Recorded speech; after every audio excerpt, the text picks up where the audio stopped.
Hindi na po natin kailangang hintayin ang August 6. Dahil ngayon pa lang ay sinabi na ni Jinggoy Estrada na wala pong magaganap na impeachment trial. Ang mga senador natin, kahit na hindi pa napapakinggan yung mga ebidensya, ay i-dismiss na yung kaso come August 6. Dahil sabi po sa GMA News, at least 19 senators to abide by SC ruling on VP Sara impeachment. Sabi po yan ni Jinggoy Estrada. Senate President pro tempore Jinggoy Estrada said 19 to 20 senators are likely to adhere to the decision of the Supreme Court that declared the articles of impeachment against Vice President Sara Duterte as unconstitutional. Karamihan ng sentimiento ng kapwa senador ko is to abide by the ruling of the Supreme Court, Estrada said. Unang-una sa body language. Pangalawa sa salita nila. Mahahalata mo naman kung sino eh.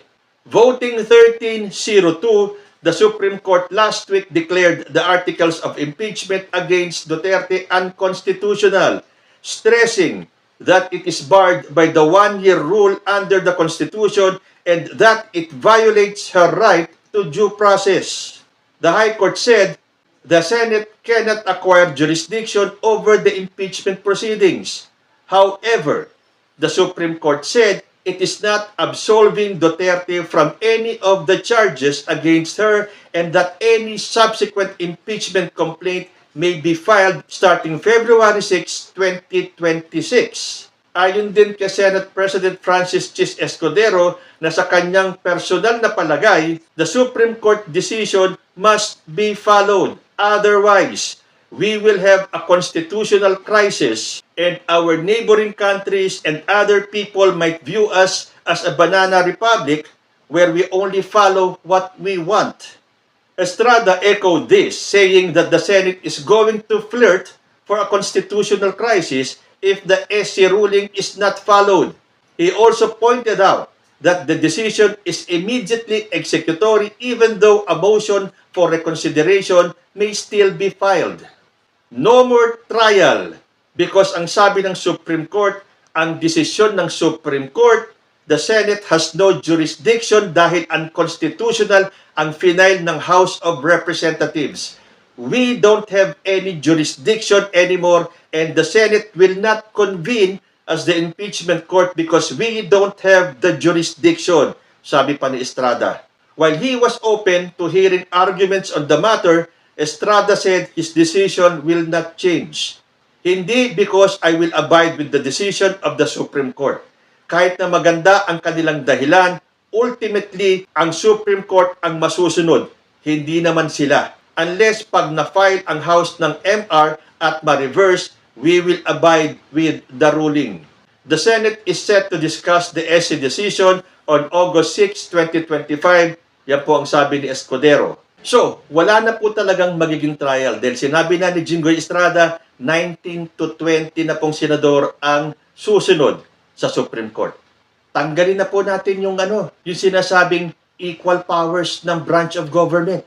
Hindi na po nag-a-apply yun. Dahil ngayon, wala na pong powers ang Senado, wala nang powers ang House of Representatives dahil lahat ng powers ay nasa Supreme Court na. Alisin na rin natin yung powers ng Presidente. Wala nang co-equal branches of government ngayon. Nag-iisa na lang po ang dapat sundin, ang Supreme Court. Yan po ang aking nakikita sa gustong sabihin ni Jinggoy Estrada.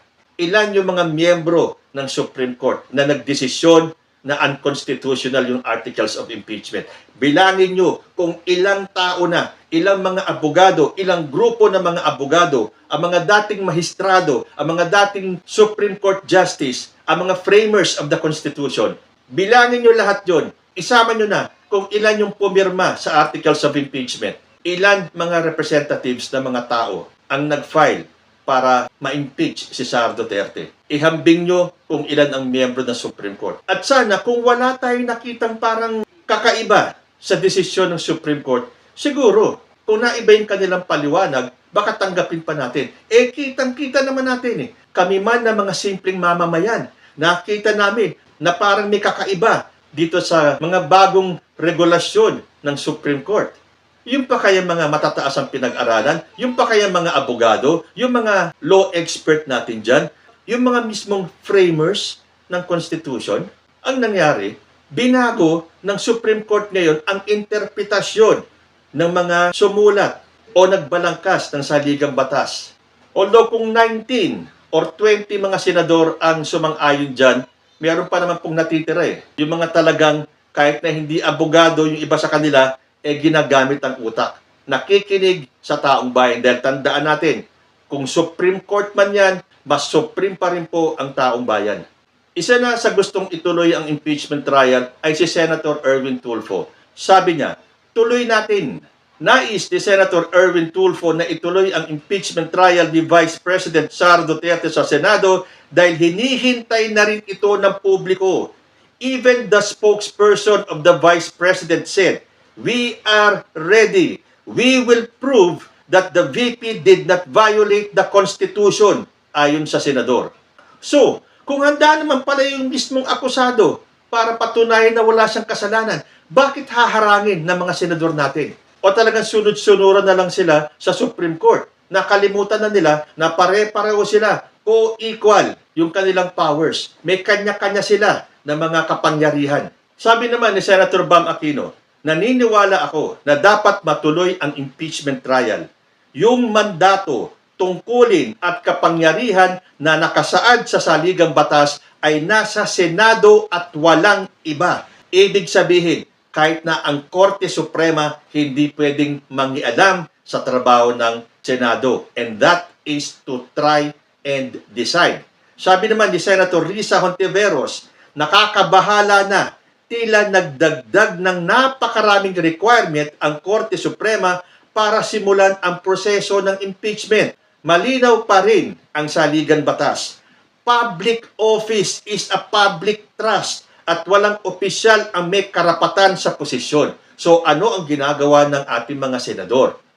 Hinaharang nila. So itapon na rin natin itong public office is a public trust. Then para sa mga senador natin, wala silang pakialam dito sa sinasabing public office is a public trust. Wala silang pakialam sa publiko. Kahit na anong sabihin ninyo, kami ay nandito para protektahan si Sara Duterte. Sabi naman ni Senator Kiko Pangilinan, kinapon o pinusasa ng Korte Suprema ang House of Representatives at ang Senado. Pinigil ang aming trabaho at mandato sa usapin ng public accountability. Co-equal ang Senado at HOR sa SC. Hindi ito tama. Ito ang sinasabi ng mga senador na tama ang kanilang paninindigan. Salungat naman doon sa mga senador na may tama. Salungat naman sa kanila si Senator Ping Lacson nung sinabi niya, regardless of what the Supreme Court's decision will be, we must respect it because otherwise, the biggest loser will be the rule of law. The Supreme Court is the highest court of the land. And if we do not follow its ruling, will this mean that for every ruling they will issue, we will ignore it because we have our own opinions? There will be chaos, and the rule of law will be the loser. We must uphold the rule of law. So, ibig sabihin, sa pagkakaintindi ko sa sinabi ni Ping Lacson, kahit na mali-mali na, dahil itong Supreme Court members, tao rin po yung mga yan. Hindi sila Diyos at pwede silang magkamali. And this time, sa pananaw ng mas nakararaming Pilipino sa lahat na po ng sektor ng society natin, nagkakaisa na mali ang naging desisyon ng Supreme Court. So, ang ibig sabihin ni Senator Ping Lacson, susunod pa rin tayo. Magbabaw pa rin tayo sa Supreme Court kahit na alam natin na meron silang pagkukulang o pagmamalabis. At sa sinabi ni Senator Ping Lacson that if we will not respect the decision of the Supreme Court, the biggest loser will be the rule of law. I beg to disagree. Dahil sa ginawa ng Supreme Court, the biggest loser will be the Filipino people. So ano ang magiging hakbang ng taong bayan na mas mataas pa sa Supreme Court kapag ginawa ng Senado na hindi itutuloy ang impeachment trial ni Sara Duterte? Ang sa atin lang kasi, marinig natin ang katotohanan. Kung kanino mang katotohanan yan, katotohanan ng prosecutor or katotohanan ng defense, ang importante na pakinggan natin ang magkabilang panig. Ang gusto ng mga senador na to, wala nang dinig-dinig pa, wala nang trial-trial pa, wala nang labasan ng katotohanan, kalimutan ng ebidensya, ibasura na lahat yan dahil magagalit ang Supreme Court. Ganun ba yon? So, kung magkatotoo at posibleng totoo na nga ang sinasabi ni Jinggoy Estrada na wala nang magiging trial dahil 19 to 20 senador ang sumasang-ayon sa ruling ng Supreme Court, ano naman po kaya ang magiging hatol ng taong bayan?